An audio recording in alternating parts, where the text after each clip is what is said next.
together. He told us not to believe a word you said. He's very accurate about that part. Yes, he is. Well, I'm honored to be here with you this. I'm glad I'm not saying noon. I'm not that late. But it was a wild time at the Southern Market last night. That's when we rolled the book out for the first time publicly. And there were close to 500 people. And I think I personally signed, with personal notes, about 250 books. Then went home about 8:30 at night, went to the gym to work out. What am I, crazy? Anyway, long story short, I am here to share with you the journey of writing the book called Urban Legend. How many of you are familiar with the name C. Emlen Urban? Good. Well, you're going to learn things that you don't know. Are you ready? So before I move the clicker, I'm going to read just some bullet points that I think you'll find interesting. Are you ready? He was the second born of 5 children. Second born of 5 children. He followed a different path than his father and his siblings. He struggled with academics in high school. He apprenticed for 4 years. He married his high school sweetheart. Her name was Jenny. He had 2 children, a girl first and a son second. His daughter married and had 2 children, a son and a daughter. His son married and had no children. His high school sweetheart suffered from mental illness and required extensive hospitalizations throughout their marriage. He was a respected member of the American Institute of Architects, the Hamilton Club, and the Elks Club. He resided in 5 different homes in the city. He was a lifelong Republican. He traveled to Europe 5 times, and last but not least, his projects were always over budget.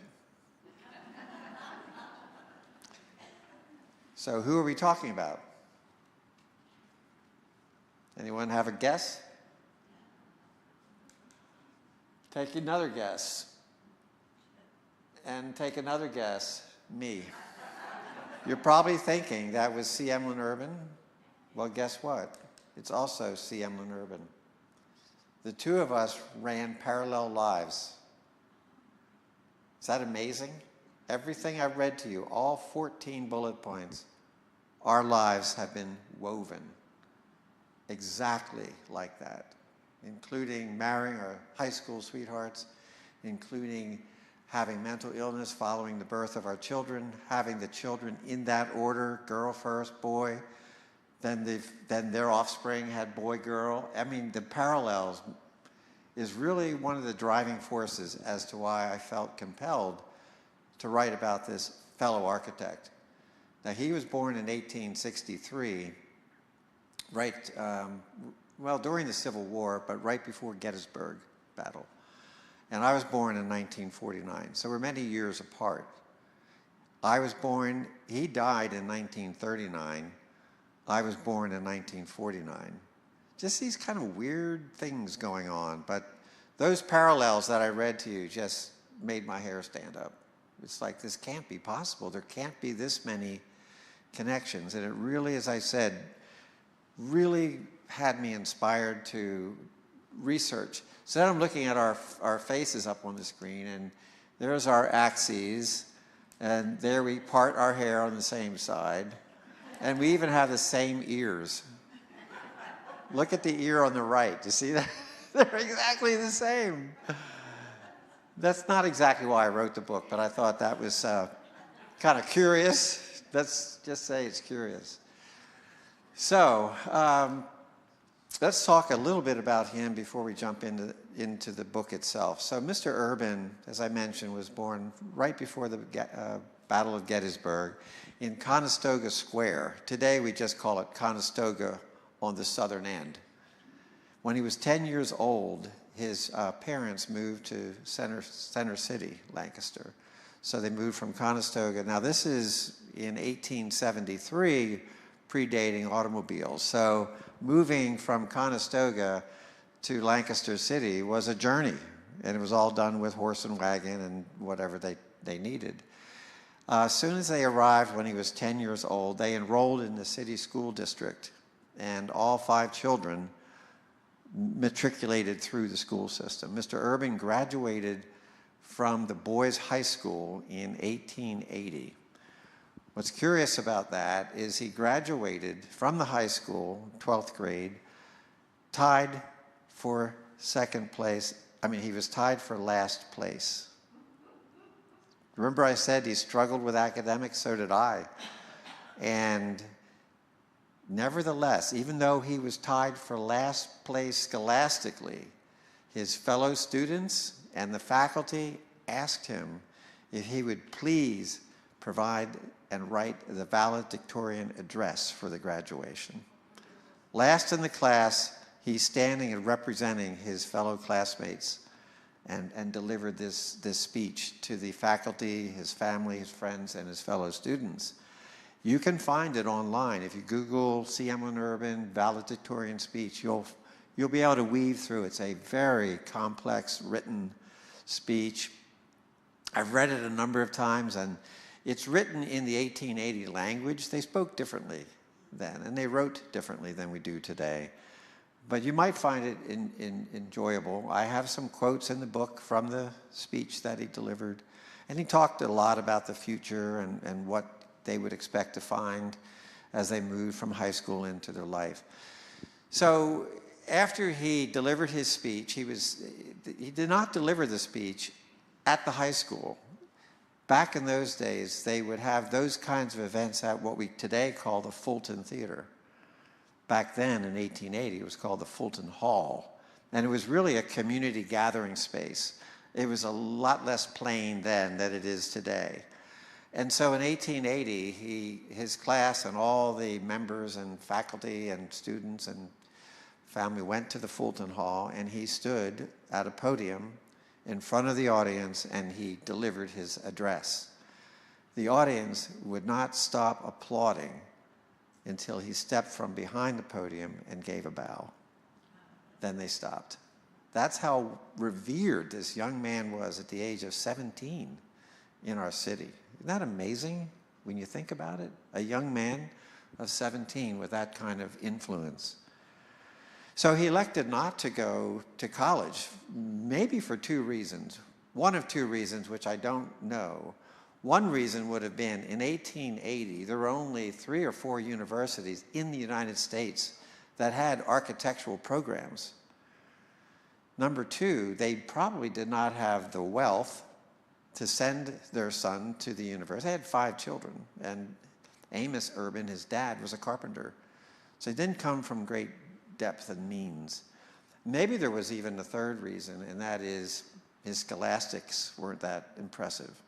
So he decided to work for architects for 4 years, as did I, but I had a 5-year degree under me. So that's a little bit background. So how did all this happen? It was in 2017, I was standing at the memorial in Penn Square. You all know that, I'm sure. And it's a nice quiet day, and my mind was clear, and I was just observing the buildings that I could see from the center of the city. And then I started thinking, because I had known about him before 2017, but all of a sudden I realized there were 40 buildings that he did within 1,200 feet of the monument. 40. 1 or 2 were taken down in the 1960s, but he designed 40 buildings within 1,200 feet of the monument. As I did more research, I realized that this young architect had also excelled in mastering 21 different architectural styles. Now in the 1800s up to 1920, 1930, architects would design their buildings in an architectural style. And the style would be like today we would call it clothing styles. Do you remember the Nehru jacket? Or Sansa belts? But back then, architects would select a style, And they would learn that style, and they would understand that style, and they would know every detail there is to know about designing a building in the Italian Renaissance style. Or they would know everything you need to know about designing something in the Beaux-Arts style. So think of these styles as learning a language. Every style had its own vocabulary. Every style had its own nuances. Every style had its own materials and proportions. So can you imagine that you have to learn 21 languages so that you, as an audience, could walk past a building and say, oh yes, of course, that's Queen Anne, or that's Gothic Revival, or whatever it would be. He mastered 21 styles. Architects of that period typically mastered 12, and he's up there at 21. Not only did he speak 21 languages in his buildings, but he also applied those 21 styles to 54 different types of buildings. Look at the kinds of buildings he designed. Anything from a YWCA to the market, to warehouses, to skyscrapers, to sanitariums, they call them then, or insane asylums, hospitals. He's the architect that designed Lancaster General in 1902. With a high school diploma, keep that in mind, a high school diploma. He's mastering 54 different types. He even did a cow barn on the lower right. Did a cow barn for Milton Hershey. Not just one, but about 5. He designed, the Lancaster's only skyscraper at that time. So this man was an absolute prodigy, or a genius, if you want to even call him that. His first breakout commission was the Southern Market, which is where the event was held last evening. That was the one that put him on the map. By the time 1888 rolled around, he had already designed over 120 residences, and he was 25 years old. By the time he was 25, he did 120 buildings already with a high school degree. Now, as I mentioned to you, I went to college for 5 years. I apprenticed for 4 years until I could say I was an architect and practiced. You want to see what I did at 25? I did Lee's Hoagie House in Quakertown. Anybody know where Quakertown is? It's on the left going north. Unfortunately, it's still there.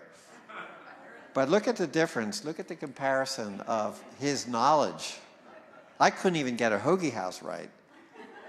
But I just wanted to give you a point of reference. I'm an architect. He was an architect. I have much more education. And yet he was able to master these things over and over and over. So I'm going to kind of roll out or reveal to you how this book came about. Why did it come about? What events happened? And you'll learn and you'll see as I roll through the calendar how intriguing and mysterious and almost providential this book became. And if you want to run out of the room with some of the stories, feel free to do that. But they're all true. Don't listen to Linford. Okay, so on March 9th, 2017, that's what, 6 years ago? 6 years ago. March 9th, 2017, I received an email from the Director of Facilities at the Ephrata National Bank. His name is Jim Brown. He's currently the president of the Lancaster Preservation Trust. So he's a historian. And he says, Greg, I'm extending an invitation to you to see an archival piece that belonged to Mr. Urban. So it's an invitation. He wouldn't tell me unless I came. So I drove up to Ephrata. I think I was there in 10 minutes, like getting here. And what did he reveal to me? But he revealed to me a very, very personal item that he had of Mr. Urban's. He didn't own it. He was the custodian of the 1911 steamer trunk that Mr. Urban owned. And he took this trunk with him on those journeys across to Europe. And he bought it in 1911, and a couple purchased it, unknowingly purchased it. And eventually they realized that they had something that may be of value. And so they gave it to Jim Brown and said, please watch over this. We want it protected. So Mr. Brown said, absolutely, I'll keep it. And then, of course, the next day he called me, or he said, I have this piece you might be interested in. But you see on the lower right, that's actually a label that they would stick on the trunks, and I'll read it to you. It says at the very top, it was a dispatch, whatever, Italian line, and then his name in his writing, C. Emlen Urban, and on that sticker it names the ship that he sailed on. It tells me the pier that he left New York City on, and it actually tells me where he stayed in the ship. It was stateroom 220. This is really getting personal. And so what did it look like? Well, that is the SS Roma. Back in the period of time, it would take 12 days across the ocean in these steamer ships. And when he would take a vacation, it was 3 months, because it would take 24 days to and fro. And then you want to see things while you're over there. So he spent a lot of his vacation on these beautiful ocean liners throughout his journeys to Europe. That trip, that was 1923. Now, he did his first trip in 1911. He did 5, but the very first one was 1911. I'll show you that ship coming up. They're all different steamships. Okay, so now let's just move to basically a year from that trunk to April of 2018. What happened on the 6th? Well, after doing one of my presentations at Quest or Pathways, this young lady came up to me. Her name is Deb Osh, and she and her husband were in the audience. And she says, you have enthralled us with Urban now. My husband and I attended your presentation. And she says, I am one of those obsessed people who lives to do research. Well, boy, did my ears perk up. I'm not a research fella.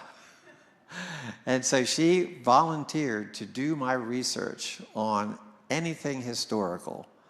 And she said, we're going to focus on C. Emlen Urban. So she was my right-hand person for these 6 years at my side doing research on Mr. Urban. That was a huge turning point for me.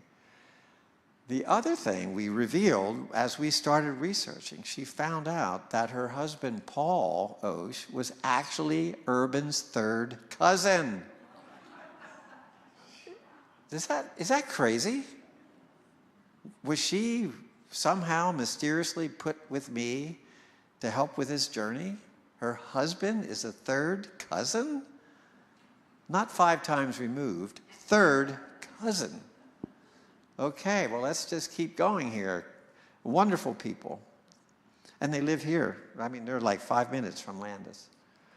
What happened on May 8th? Now we're starting to accelerate the calendar a little bit. We go from April to May in the same year, 2018. May 1st, I receive a letter from a lady named Alexa Udi. On May 1st, 2018, she says to me, and I'd met her through Deb, my researcher, started connecting dots, and she found out that Urban had 2 surviving great-granddaughters. Alexa was one of them, sisters. And I talked to them, and eventually we struck up a conversation, a relationship, and she says to me in this correspondence, Greg, would you be interested in Urban's journal from a 1911 cruise that he took to Europe? We have the trunk, remember? Now, the diary appears literally out of nowhere, his personal handwritten diary of his journey in 1911 and 1923. And I said, no, I'm not really interested in that. You can just put it in a box and keep it in a dark closet. Oh my gosh, I almost jumped out of my shirt. So of course I said yes, and that is one extract from the diary that we have now in our possession, and that's his handwriting. So when he wasn't printing like an architect, he wrote in cursive. And he used, of course, a fountain pen, not a Bic or or a Sharpie. It was a fountain pen. And he detailed every single moment of that trip, literally hour by hour, what he ate, what he drank, where he visited, what hotel he stayed in. Not only the hotel, but what room he stayed in the hotel. And we have that for his journey in 1911 and 1923. So you can see there, he's telling us that he left Lancaster on a 10:15 train bound for Philadelphia. In there, then they jumped on the train to New York, and they got there at like 3 o'clock, blah, blah, blah. Pages and pages and pages of his personal experience is now in our possession. And you can see there at the very bottom, maybe you can see over the fern or the fronds, SS Malte. That's the cruise ship that he went on at that time. You'll see that coming up. June 11th, 2018. Again, these things are starting to kind of accelerate here a little bit. Andrew Reidenball. Is that a Lancaster County name? Is it? Okay, I'm from Bucks County. We have no Reidenballs in Bucks County.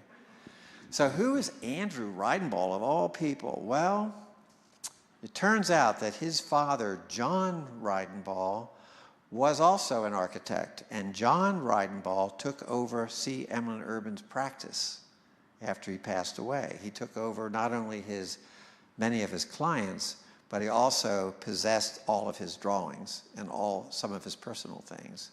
So how did we end up with Andrew Reidenball? Well, again, my research assistant, Deb, started looking around and trying to research, and she found out that Andrew Reidenball,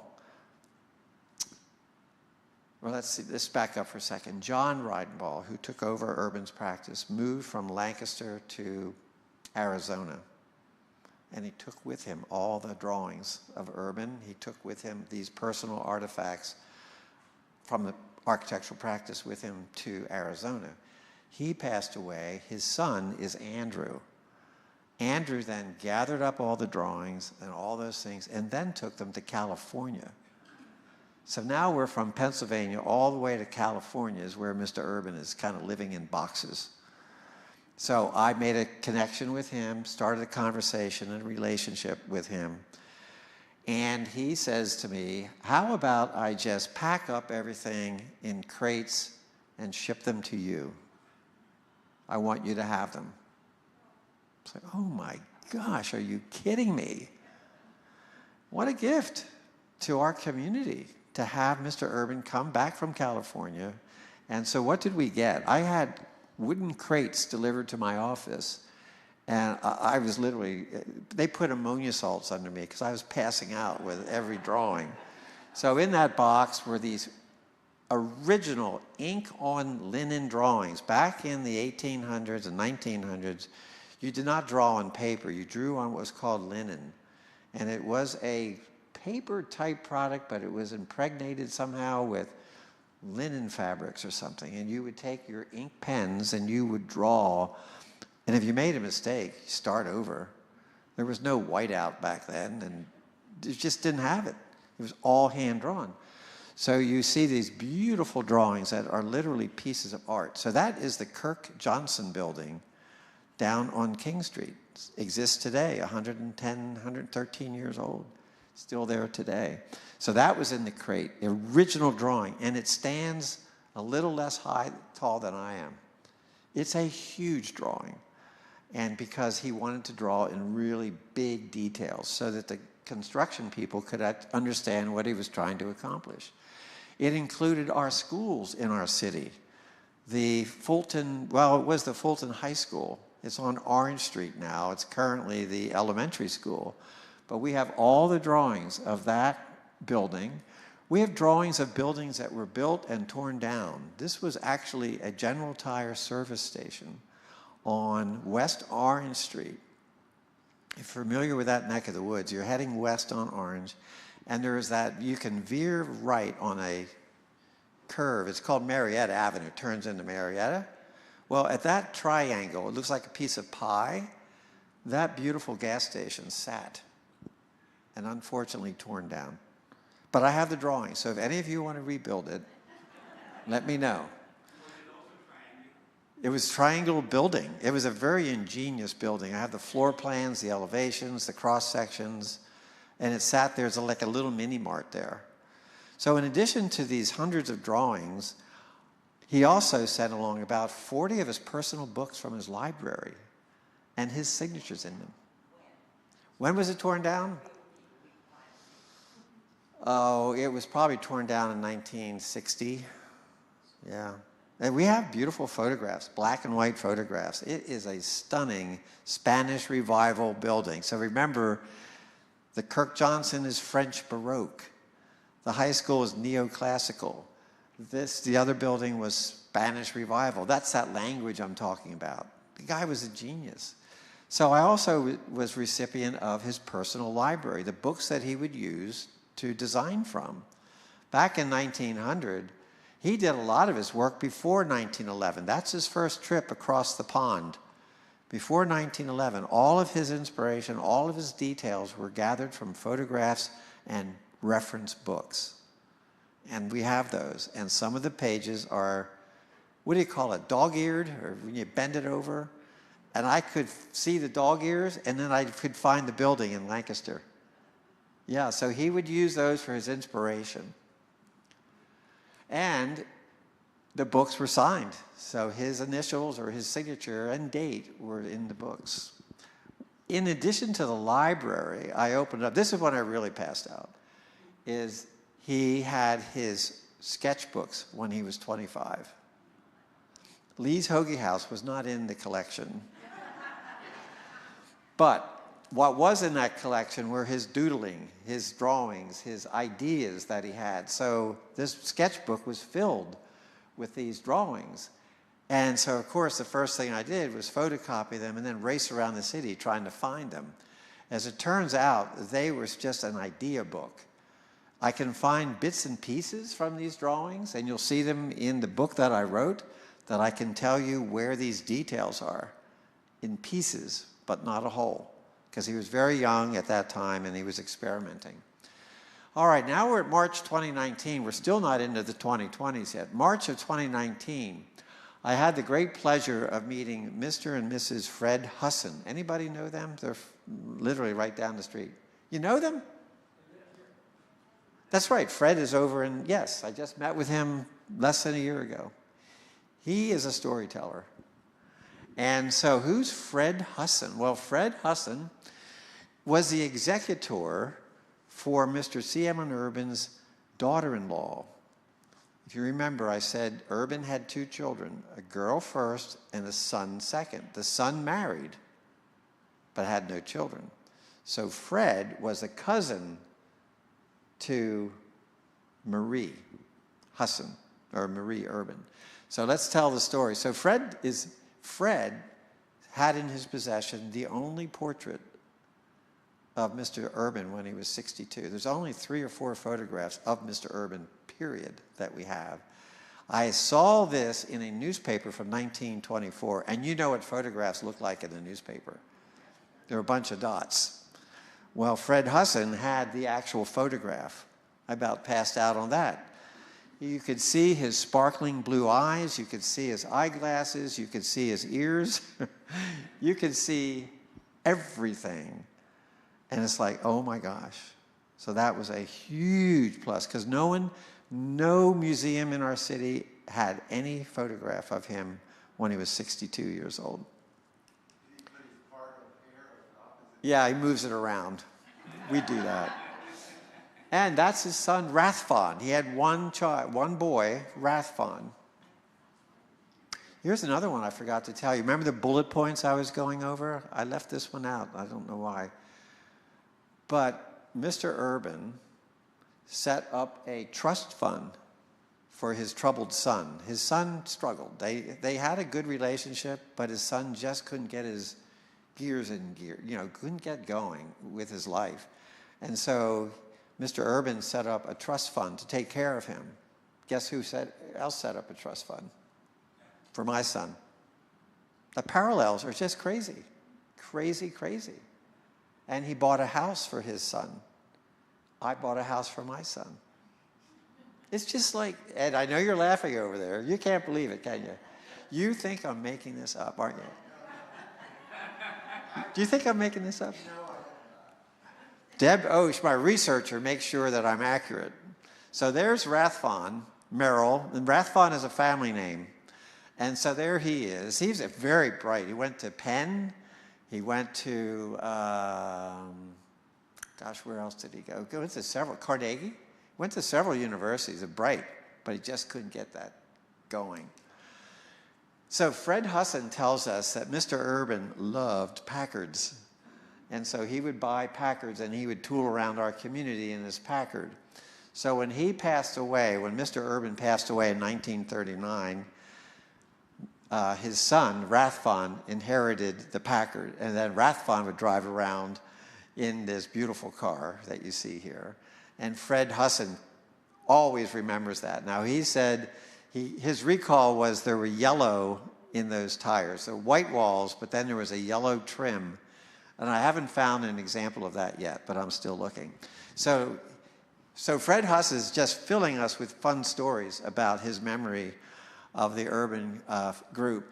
And he also has the only existing photograph of Maria Urban. I'm not clear. Am I hitting the wrong one? Am I advancing back there? There we go. Maria Urban. So Rathbun, his son, married Maria. And Fred and Maria were cousins. And then he was appointed the executor for her will. Does that make sense? That's what she looked like. No one knows that until Fred Husson brought it to life. This is just an amazing journey. Okay, now June 18th, LNP, Lancaster Newspapers Archives, on that date in 2019, on that date is the date that will live in infamy for me. It's when they released all their archives and all of their newspapers, scanned them and digitized them and made them available for the general public. Well, if that wasn't a heyday for my research assistant, I don't know what was. But from that day forward, I have been swimming in newspaper stories. And so one after another, Deb Osh would find stories about Mr. Urban in our local newspapers, and newspapers from Philadelphia, and newspapers from Harrisburg. So whenever she would query his name, these stories would pop up. She would send them to me, then I would analyze them, and then I would start to connect dots. You can even see on the far right, for some of you in the front, it says the Southern Market. You see that? That was announcing that he was selected to design the Southern Market. He competed against 2 other architects, but he won the commission. So we have all of this information now about every building that he designed. It's just incredible. Where his offices were, so forth and so on. April 2020, now we're finally getting closer to home. April 2020 is when Matthew Tennyson and I decided we were going to do the book. Finally, because I've been asked for years and years, when are you doing the book? When are you doing the book? Well, you can see why, because too many curious things were like happening in my connection with him. And Matthew and I knew each other for about 20 years, but I knew him more as a portrait photographer and not an architectural photographer. They're 2 different disciplines. You either take, photographs of weddings or, I see you back there, Matthew. And so it was not a huge risk, but it was a bit of I just really connected with Matthew on a very personal level, just connected with him. And he had kind of, did some architectural photography, but not to the extent that I was accustomed to. So, but we joined ourselves at the hip, and he started producing photography.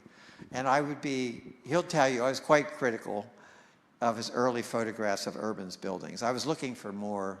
Now, Matthew, the one that's coming up is not your photograph. It's one I showed you, because I still can't get into that Dropbox. But anyway, when he started taking photographs of buildings that told me that he understood Urban, he understood his brain, he understood what Urban was looking for, Matthew was able to capture that through his lens and then put it in the book. So anyone that reads the book will be actually connected emotionally to what we have in our city. So when we're looking at buildings differently, so if you were on the street looking at it, you'd probably fall over. But that's the 1911 building, Kirk Johnson, that was done in French Baroque, and it is literally a toolbox of every design detail you could ever imagine in one building that's 20 feet wide, 75 feet tall. It's one of his hallmark designs, and it's featured in the book. But Matthew now is on fire. And so he would take hundreds and hundreds of photographs, and we would review them together throughout the last, was it 3 years, Matthew? Yeah. October 15th, 2022. Now we're getting closer. October 15th, 2022. I get this email from Maretta Marks, and it says, "Hello, Greg. My daughter just showed me a white tie tuxedo she recently purchased at a local thrift store. She showed me the label sewn on the inside interior pocket. It says S.M. Myers and Company, C. Emlen Urban, September, was that a third? Yes, September 30th, 1911. Oh my gosh. That is the sticker that's sewn in. This was in the front page of the newspaper a year ago, basically, October. And that's Beretta's daughter. Her name is Madeline. Funny, if you haven't heard this story, you're going to love it. So, Madeline, about 26 years old, was into looking for a Halloween costume of a period of 1890, 1910. She's looking for a Halloween costume that she could dress up in. And so she goes to Uncle Funky's thrift shop in Ephrata. Uncle Funky's thrift shop. She goes in on an October afternoon looking for a formal, tailcoat that she could wear with this costume. So she walks into Uncle Funky's, and there in front of her is a rack of 10 formal coats. They were just delivered to Uncle Funky's that day from Philadelphia. She walks in, boom, boom, boom. There they are, all 10 in a row. She starts at the right. She takes it off the rack, puts it on, too big, whatever. And she goes down the rack. The last one, the last number 10, she puts on, it fit like a glove. Madeline is 5'6". Guess how tall Mr. Urban was? 5'6". She put it on. It was a little large in the shoulders. She put it back on the rack and left the shop. She walks away. Within 2 weeks, she gets an invitation to attend a Halloween party at Newport, Rhode Island in the Vanderbilt Mansion. She goes, "Oh my gosh, this is a personal invitation to go to a Halloween? I need to get that coat." So she races back to Uncle Funky. She walks in, and guess what? 9 coats are gone. One's on the rack. Guess which one it was? Can you believe these stories? How is that possible that she leaves for 2 weeks, comes back, 9 are missing, 1 remains, and it's Mr. Urban's? This is an incredible story. So Maretta calls me because she attends my lectures around the county on Urban. She knew that this was an important artifact. It is, even today, the only personal effect we have, that he actually wore this. Of course, it made a big splash, was on the front page of the paper, history on a hanger, and then steps up the Von Hess Foundation that says, "Greg, we would like to have that preserved, and we'll pay for it." So they took the jacket, and we took it down to Drexel Institute, and they have the preservationists down there, and they restored it. And we now have it back here in Lancaster in a restored condition. Just incredible stories. So when he wore that tailcoat, he wore it on this trip in 1911 to Europe. And he sailed across the ocean on the Moltke, SS Moltke. And there's a photograph or painting of that ship. And there is the jacket itself, preserved down at Drexel. Beautiful tailcoat, beautiful. And the preservationist said, this is one whale of a beautiful coat. She could not get over the pristine condition for a coat that was over 110 years old. And we all are wondering, where has it been? What's its journey? Because it was not worn. It was clear that it was not overworn. and it was rumpled and, crinkly, but it was not worn out. So I want to know, where was it in Philadelphia?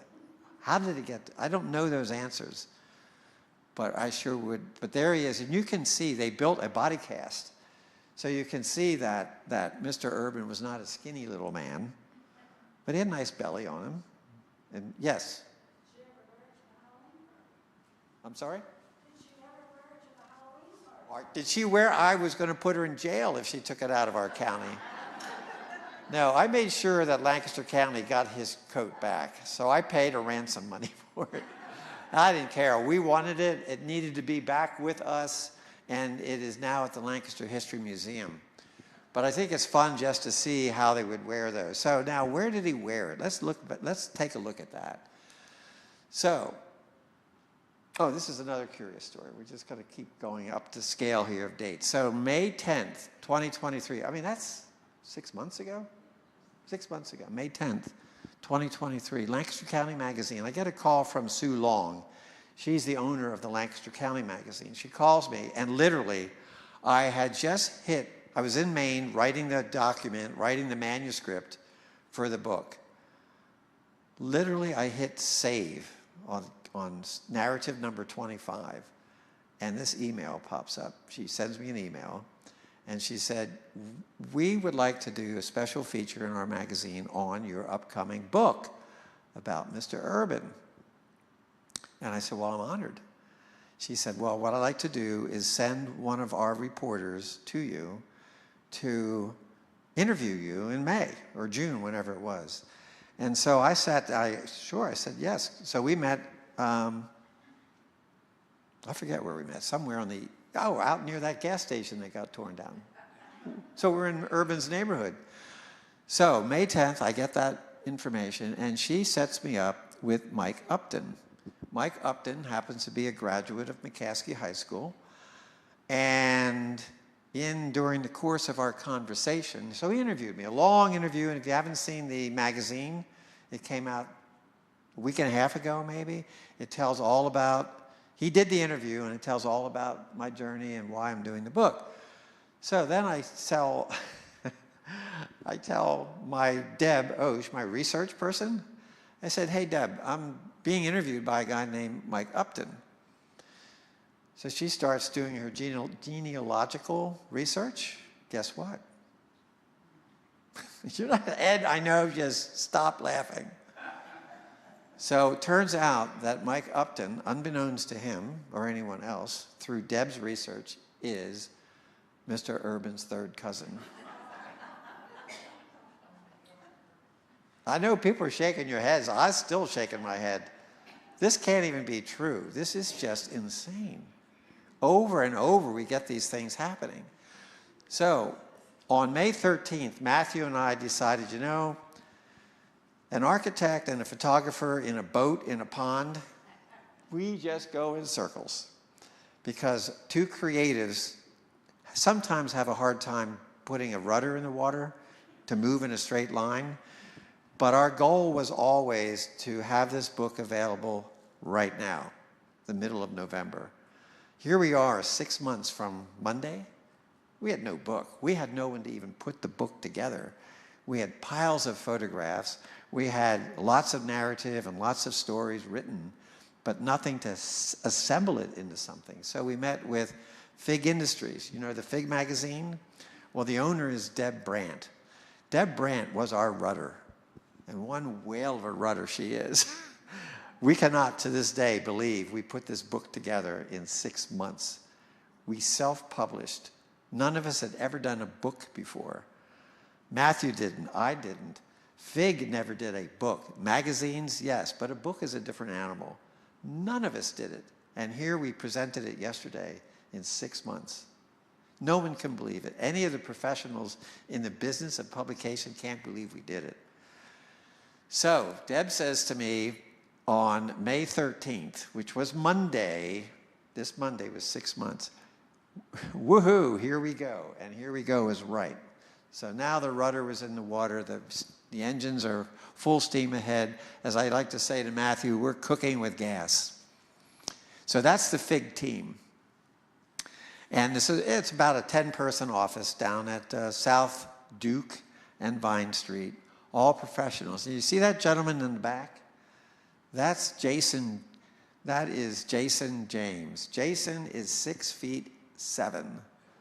When he walks through a door, a normal human door, he goes like this. Because otherwise, with the upstride, he'd be banging his head. So he is the creative director for the book. In other words, he is the graphic designer. He is the one that takes my words and puts them into a beautiful graphic presentation. He takes the name of the building, the date of the building, the style of the building, and he turns it into a storybook. He takes Matthew's photographs and he presents them in the most glorious way. I said to Matthew, I want every photograph in this book, every photograph, no exceptions, has to be what we call a hero photograph. It's called the $1 million photograph. Can you imagine a book that's filled with nothing but $1 million photographs? And that's what Jason and Matthew were able to accomplish. So when Jason, our first meeting, he read everything I wrote. He scanned through Matthew's photographs. And we had a Zoom meeting. Don't you love Zoom meetings? I was in Maine, I guess, and I don't know, Matthew, I don't know where you were. But he says, guys, he goes, this is what I think the cover should look like. It's called Urban Legend. And it is the life and legacy of C. Emlen Urban. So he rolls that out. And I said to Jason, hold the fort. I said, are you kidding me? I said, what is the name of that font? Font is a lettering style. He said, well, it's called Golden Gate, I think. And I said, well, do you know, why did you choose that? Why did you choose that font? He said, well, in reading the story and, looking, he said, just getting to know Urban through your stories and through the photographs, I just thought it was an elegant font. It's not overly done, not underly done, but just what it should be. And I said, do you have any realization that the font you selected, are you ready for this? You're not ready for this, Ed. Turn around and look the other way. That lettering style, Urban Legend, is the style Urban chose for his own headstone at Greenwood Cemetery. How did that get into Jason James' head? I mean, seriously, people, this is crazy. It is exactly, look at the U, look at the R. It is the Golden Gate font, which is very rare. You can't find on your typical computer. You have to dig deep to find that font. And there it is on the headstone that Mr. Urban designed for himself. Yay. Okay, October 18th. We're getting really close now. What is it? We're in November, right? Okay, this is less than a month ago. John and Barb Palm. Well, who are they? Well, it turns out that John and Barb Palm were the couple that gave the steamer trunk to Jim Brown to hold on to and to be the custodian of. I finally got to meet them. And so I met them 3 weeks ago or whatever at the Ephrata National Bank in the archive room. And there I am standing next to the trunk, and in walk John and Barb Palm. And I said, how did you find it? Tell me the story about this trunk. How did you end up with it? And they said, well, we bought a house. They live in Denver, PA. Well, we bought a house in 2008, and we wanted to, accessorize and they bought a house that was built in 1927. And so they just needed to accessorize it and get some interesting historical pieces or whatever. So they went to the Horst auction. And at the Horst auction, and they're kind of newbies to the area, they went to the auction, and there was a lot of about 4 or 5 trunks, storage trunks. And out of the 5 was the trunk I showed you. And so they thought, well, they're cool trunks. We're just going to buy all 5, and we're going to take them back to our house. And they start loading them with plates and, linens and whatever you put in trunks. They were just loading these things up, and they're shipping them back and forth to the Poconos and to New York.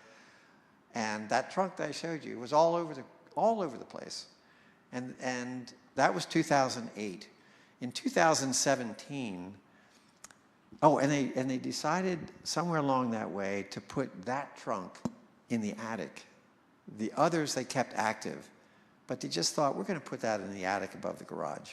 And in 2017, something spurred them to say, let's bring that trunk down. When they pulled it down, they had already learned about Siemel & Urban. They pulled it down, and when they pulled it down, they saw Siemel & Urban, and they saw the sticker, and they said, oh my gosh, that's that famous architect. And so that's when they contacted Jim Brown. Okay? And notice the sticker again.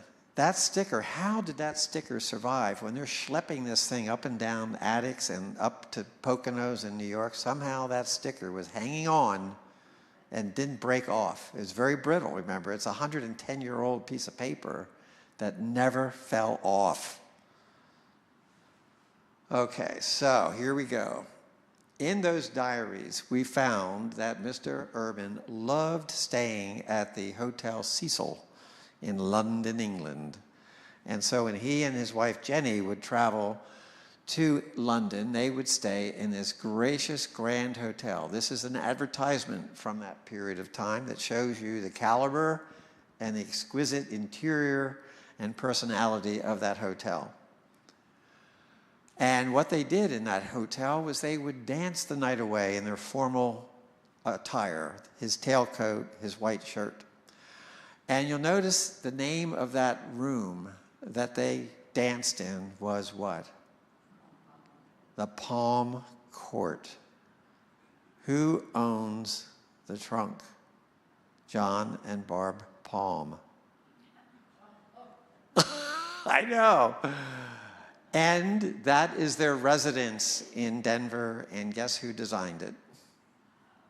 Siemel & Urban. This is just, it's just crazy. All these things just make you just spin out of control. So that has all the urbanesque ideas woven into it. We suspect that it was done, and this happens around the county, because a lot of people are contacting me about, oh, we have drawings. And the drawings will often say Siemel & Urban, but it was done by one of his apprentice architects. So it's not his. Urban influenced the design and signed off on the design, but it was drawn by one of the other people, maybe a young architect that did hoagie houses. I don't know. But look at the strange alliances of palm, palm, palm, and there you go. So when I started my research seriously in 2017, there were only 94 commissions to his name, and they were published by the Preservation Trust. They had collected 94 projects around the county, including Hershey, that Urban designed, that we knew, 94. And if you put that 94 in a bar chart, it looks like that. And each of those boxes is a building that he designed. And each of the shades represents a different type of building. It was a church, a retail, a residence, a storehouse, or whatever. That's 94 in 2017. Do you know where we are today? We are over 762 by one architect with a staff of 5. I mean, really, look at that. In 5 years, Deb Osh, my research assistant, was able to take and start with 94, and we are now at 770, I think it's 8 as of this morning, that Mr. Urban, bona fide. Deb wouldn't let me say it unless she can prove it through all of her research that she's done, and it's just amazing. So we were able then to publish within 6 months and put together the Urban Legend, and there's some of the photography that Matthew has in the book, and you can just tell he gets it. It's just, you look at that, I look at that, and I said, really, I live in this town that has that kind of beautiful architecture? And the book is just loaded with details that will just make you happy. The book is organized in 25 stories. And it's organized chronologically. So when you look at the book, you'll start with 1885, which is the Wolf Museum. You may have heard of that downtown. The Wolf Museum was designed by C. Emlen Urban when he was 23. 23. And so we start the journey that way, and we move year by year into 25 buildings from 1885, 4, whatever, all the way up to 1937. And so you'll see the progression of his styles. We're showing you in the book 17 different styles, 17 of the 21 you'll see, and the differences in them. You'll also see them applied to 11 different types of buildings. So one of them, of course, is the Peter T. Watt Mansion at President Avenue. And when we could, and if we had a portrait or a painting of the owner of a building, it's in the book. So everyone says, oh, it's the Peter T. Watt Mansion. Well, what did he look like? Well, in the book, you'll be able to see what Peter T. Watt looked like. And you'll read about where he came from and how he got to Lancaster and how he met John Shand. And all these, it's not just architecture, it's stories about our community and the history behind the beautiful buildings and the relationship that he had with Mr. Urban. It's just a wonderful read, and I don't like to read. I really don't. So that's how we do it. We go story by story, and we just tell you just beautiful things to know about the community that we live in. And for Hager Building, for instance, we tell you about Christopher Hager, who in 1821, Christopher Hager, and there is a portrait of him in the book, Christopher Hager. In 1821, 4 times a year, he would take 3 Conestoga wagons, 1821, 3 Conestoga wagons to Philadelphia down the dirt road from Lancaster to Philadelphia, which we call the Lincoln Highway. And he would go to the mercantile centers in Philadelphia, load up those Conestoga wagons, and bring all of that back for us Lancastrians. Isn't that amazing? You're going to learn about that in this book. It's just so fun. It was fun to learn these stories through the research that we did. But Matthew loves basically giving you a little bit of mystery shot. So that is, of course, the Hager Building, but then he gets into really, really beautiful details of the Hager Building that we as pedestrians don't often take the time to appreciate. So he brings you right into his camera, and you can see beautiful details. Like the upper left is actually cast iron. It's right at the main entrance, right off of King Street. If you go into that building off of King Street, you're walking past a pair of that beautiful decoration, and it's cast iron. The way I know that is I tap on it. And I also look for rust. So it's not wood and it's not plaster. But then next to that is a detail that we called egg and dart. It's a Greek and Roman decorative element that the Romans and Greeks used in their architecture, just for pretty. And Matthew, in all of his photography, fell in love with egg and dart. He was looking for it everywhere. And we have a boatload in our city. So Matthew said, I think we should call our company the Egg and Dart Books. And that's the name of our publishing company, Egg and Dart Books. And then, Fig Industries, they just took over the sale, how you actually sell and promote a book. Masters at this, masters at getting this out in front of the public and making sure that, we have storyboards. Some of them are here, I believe. And it just kind of brings you into our story. And then they have these pull-up things that go to book signings and just basically talk about C. Emlen Urban. Another thing that was so nice is Lancaster Bible College called me out of the blue. At the same time, I got a call from Sue Long and said, hey, Greg, we're really interested in promoting your book on C. Emlen Urban, and we have 6 windows on Queen Street that have nothing in them. Would you like to use them to advertise your book? No. I said, so if you go down on Queen Street now, you'll see 6 windows with book elements in them.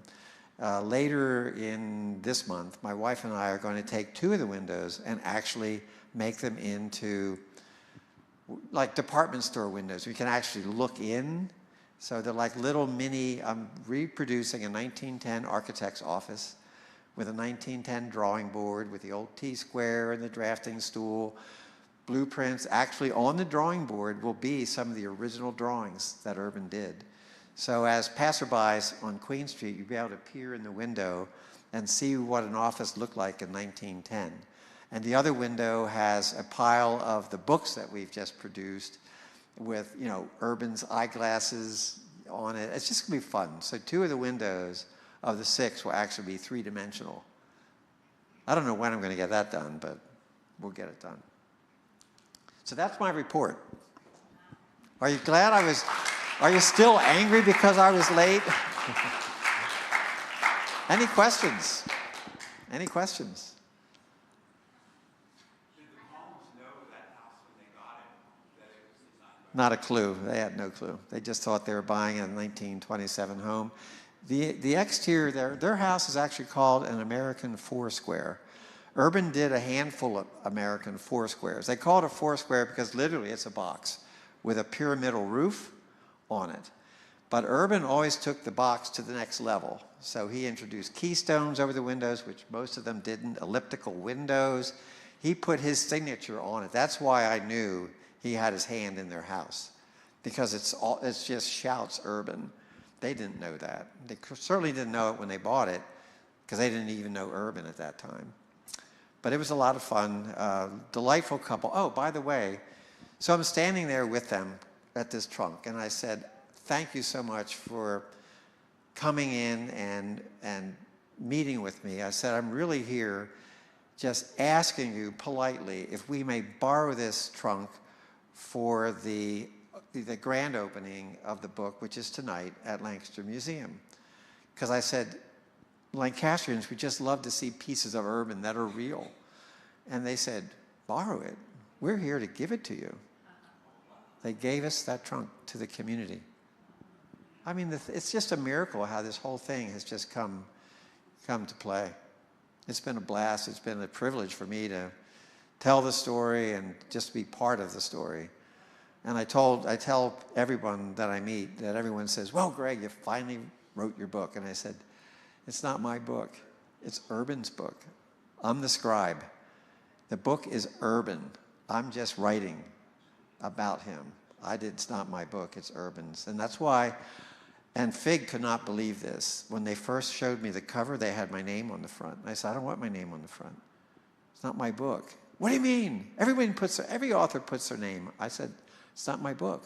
I'm standing firm, so just stop talking to me about it. You can put it somewhere else, but it's not on the cover.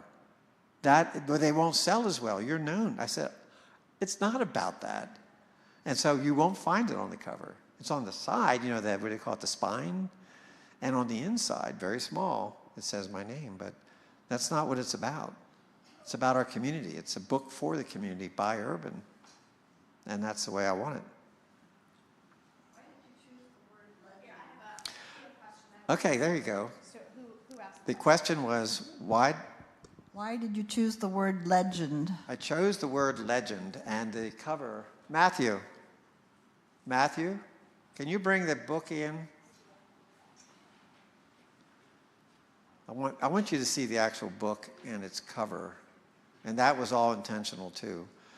Is that on the book we have, I'll just back that up. You'll notice that the book is actually, the cover is actually vellum, so you can sort of see through it. And we use the word legend because in many respects he is a legend. What he accomplished is not real. I am a practicing architect, and I think it's interesting that you have an architect writing about an architect. This is my 50th year of architectural practice. Ed knows that. And so I've spent a half of a century practicing, so I know what it's like to do what he did. And I can't believe he was able to accomplish it with a small office. Our LPS is 90 to 100 people. He did it with 5 people. Pound for pound, he was able to accomplish more work with the size of his office than Frank Lloyd Wright did with his office at the same time period.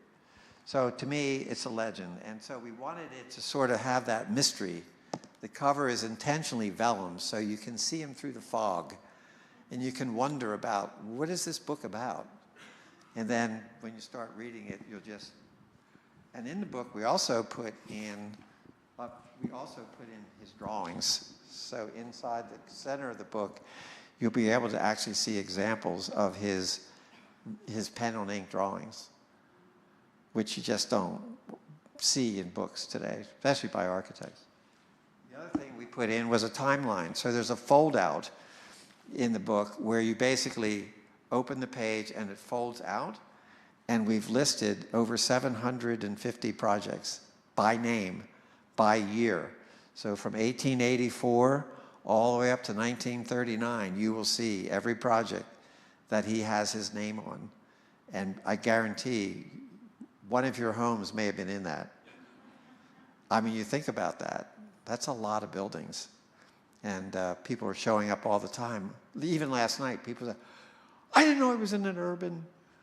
So that's pretty cool. Well, you have these books for sale? Yes, they're for sale. Yeah, we have some here if you want to buy them. They're not cheap. I'm not cheap. The research wasn't cheap. But it is, we're calling it a legacy. It is clearly the only hardbound book ever published on urban. To date, there are only 2 paperbacks. This is the first professionally done hardbound book.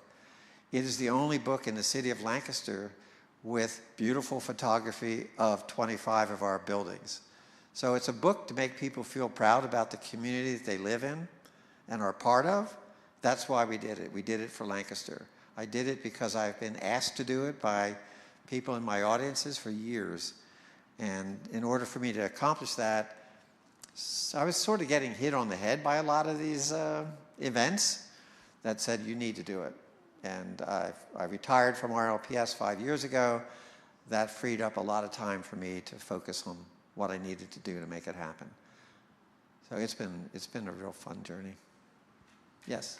Have you heard from other people in other communities about your work and some influence that may have on other people in other communities? To do what? Work like you do. You mean like books? No, something of a prominent person in their community. No, I haven't. I'm really disappointed that no one in York. York is beautiful. I know York sometimes gets a bad reputation, but its architecture is, in some accounts, I think, a step or two ahead of Lancaster's, believe it or not. And their architect, like Urban, was it like York has their counterpart to Urban is a guy named John Dempwolf. John Dempwolf was a German immigrant to York in the same period of time. And he did masterful work. I mean, he basically painted York's architecture. And curious story, remember the Southern Market that Urban did? When he was retained, the board of directors for the Market House said, Mr. Urban, we want you to travel to York with us, the board, to make sure you don't mess it up. We want to go to York with you, and we want you to see York's farmers market, which was only 6 months old. They said, we want our Southern Market to be of the same caliber. Well, the architect for their market was John Dempwolf. And John Dempwolf did amazing architecture. And it's really curious that neither one of them really crossed the Susquehanna. They stayed basically apart. They sort of respected the river as, this is your territory, this is my territory. Really curious that that's how they operated back then. And they were both members of the American Institute of Architects. John Dempwolf and Urban knew each other as they matriculated through their careers. But it's just, that would be a fun story to do too. But I'm planning on 2 more Urban books. The second book, through his great-granddaughters, they told me that Mr. Urban was referred to by his grandchildren as Baba. Not Poppy. I'm Poppy to my grandkids, but he was Baba. And Mr. Milton Hershey was known not just nationally, but internationally as the Chocolate King.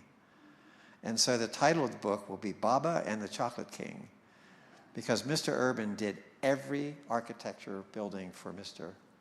Hershey. Every building, every major building, including the convention center, the theater, the schools, the hospitals, the bank, over 100 houses, urban design for Milton Hershey. And so the second book will be taking us on a journey to their relationship, which actually started in Lancaster. And then he took Urban with him, and Urban and Harry Herr, who was a Lancaster civil engineer, the three of them laid out the town of Hershey. And then Hershey said to Mr. Urban, I want you to start with a factory. And then I want you to build dormitories for people to live in before I can get their houses built. It's an amazing story. I'm done. Oh, okay. You want to have a question? That's okay. Did you forget your question? Do you want me to? I'll make one up. Maybe it was answered. No, it wasn't. The work, where did he get the quality workmen to execute? Everyone asks that question. Where do you get the workmen to do that kind of exquisite work? Well, back in the 1800s, we had artisans. And I noticed, so that we're able to do that, they were able to take his drawings, which were beautiful and very well detailed, but not dimensioned. There's a difference between showing you a picture and putting dimensions on it so you get it right. So he didn't have to do that. He would show them gorgeous drawings, and the artisans were skilled enough that they could interpret and carry on the proportions. He would, on his drawings, he would put in key dimensions, but he wouldn't get into it. And I noticed in the progression of looking at his drawings from the early 1900s into the 1930s, the stack of drawings for one building got thicker and thicker. Because as artisans would pass on and not regenerate, people needed more information. And today, oh my gosh, the number of drawings we produce for a building is just astronomical. But back then, you didn't need to do it. We had the Italians, we had the Irish, we had the Masons, we had everyone, stone cutters. Those days are gone. Well, thank you very much. I'm glad you put up with me for this morning. Thank you. Thank you.